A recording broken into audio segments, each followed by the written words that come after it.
How much time do you spend every day working on your dream? In the last 90 days, how many books have you read? In the last year, what new skill or knowledge have you acquired? What kind of investment have you made in you? You don't want it badder than you want to party. You don't want it as much as you want to be cool. Most of you don't want success as much as you want to sleep. Some of you love sleep more than you love success. And I'm here to tell you today, if you're going to be successful, you've got to be willing to give up sleep. Every day. This isn't a part-time gig. This isn't punch the clock and go home for the day. You don't get weekends off. No. Here, there's no such thing as a weekend.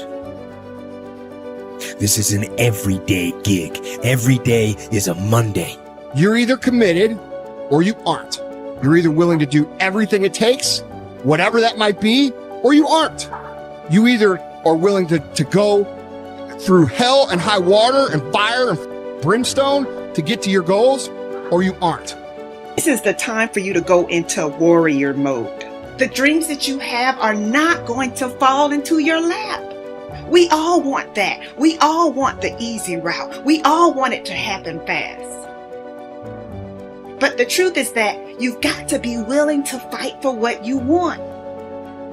And sometimes the person that you have to check is yourself. It doesn't matter what you don't have now because you can go get it. But it starts today. It starts with a commitment. It starts with a principle. It starts with a discipline. It starts with effort. It starts with energy. It starts with an idea that you're going to make today count. Develop yourself, weaponize yourself, teach yourself to be so good at something that is necessary to serve in the area of your dream that now you're never even thinking about your comfort zone. Whatever you resist persists, but if you ask the right question, not why is this happening, but what is this here to teach me? What is this here to teach me? It puts you in the place and space to get the lesson you need. The things that you went through getting there give you the tenacity to stay there. The fight is your friend. To work on yourself daily. Work on the way you look at the world around you. Look at solutions rather than focusing on all the problems. Don't listen to its lies about what might happen if you try that new thing, and just try it. You do this and you are constantly getting stronger than that enemy within. And I may make a mistake, but I own it radically, emphatically. I don't play the blame game. If I was wrong, I claim it and I move forward. The starting point of goal setting is for you to realize that you have virtually unlimited potential to be, have, or do anything you really want in life, if you simply want it badly enough and are willing to work long enough and hard enough to achieve it. The second part of goal setting is for you to accept complete responsibility for your life and for everything that happens to you, with no blaming and no excuses. With these two concepts clearly in mind, that you have unlimited potential and that you are completely responsible, you are now ready to move to the next step, which is to begin designing your ideal future. You are responsible for financial strategy, for deciding exactly how much of your services you want to sell, how much you want to earn, how rapidly you want to earn your income year by year, how much you want to save and invest, and how much you want to be worth when you retire. These numbers are entirely up to you. You are responsible. You are responsible for your people's strategy and your relationships, both at home and at work. One piece of advice I give my students is to choose your boss with care. Your choice of a boss is going to have a major impact on how much you earn, how fast you get ahead, and how happy you will be at your job. By the same token, your choice of a mate and friends will have as much or more to do with your success and happiness than any other decisions you make. If you are not happy with any of your current choices, it is up to you to begin taking steps to improve or change them. Finally, as president, you are in complete charge of personal research and development, personal training and learning. It is up to you to determine the talents, skills, abilities, and core competencies you will need to earn the kind of money you want to earn in the months and years ahead. It is then your responsibility to make the investment and take the time to learn and develop these skills. No one is going to do it for you. The unavoidable truth is that no one really cares as much as you do. From this point forward, see and think about yourself as the master of your own fate. See yourself as completely in charge of your own life.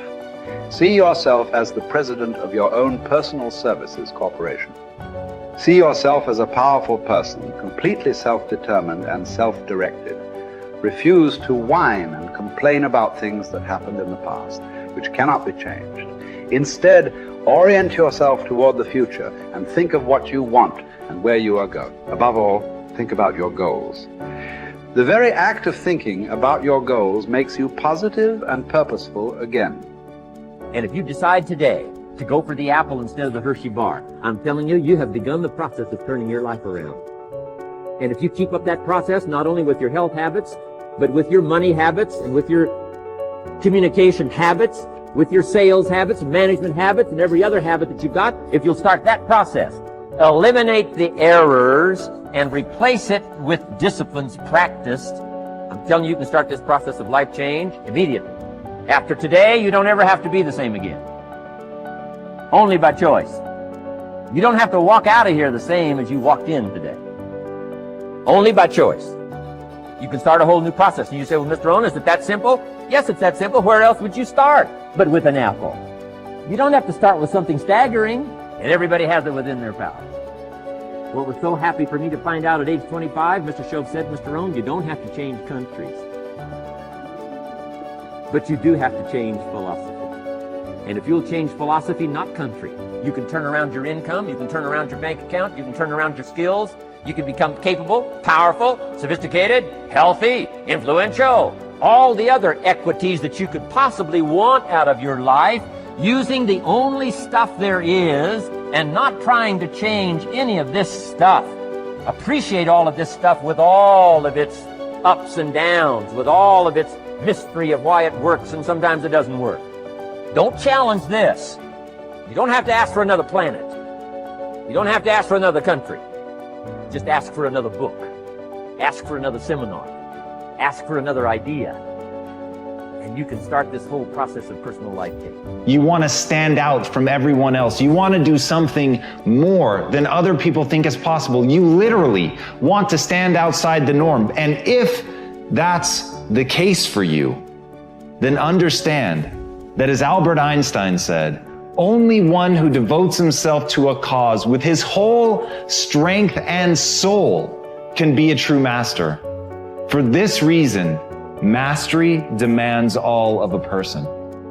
If you want to get great, if you really want to make a skill set your own, if you want to be able to do something, and at the end of the day, if you want to transform the world, if you want to make grand changes, if you want to do all of that all the empty words that people spout all the time, let me tell you, the only thing that's going to separate you from all the other blowhards who are just talking words and will never do anything is to give yourself over completely, to let that obsession, let that thing that you love completely consume you. And in that, your only chance to really become great lies. You know, if you want to have a fully charged life, you have to start looking forward to things again. You have to get excited about tomorrow again. You have to see your life developing again. You have to set yourself on the path where you're step by step progressing every single day, so you know tomorrow's going to be better than it was today.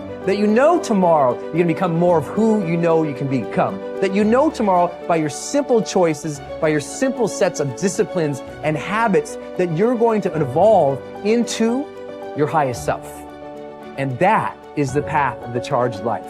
This constant engagement with the best within us, of pushing ourselves, but with that purpose and that progress of hoping to become our highest selves. And when you live in that place and you sense that every single day, that's the magic.